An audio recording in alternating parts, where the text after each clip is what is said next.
How to add text on Framer. So hello guys and welcome back to today's video. In today's video, let's teach you how you will be able to add a text on your Framer project as you can see here.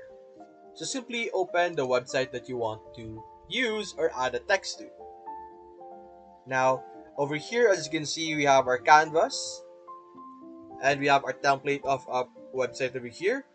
So to be able to add a website, you could easily just simply or rather how to add a text, you can just simply click over here on the top left. You can see that there is a text option over here. Simply select that and then simply click wherever you want to add it to and it will be added just like this. So this is a text as you can see, and now you can simply increase the size over here on the right side. You can see the settings of the specific element as you can see.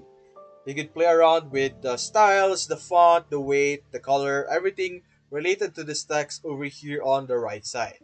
You can even add some effects on it or like animation onto it. So you could also try to type T or click T on your keyboard and it will also be the same prompt.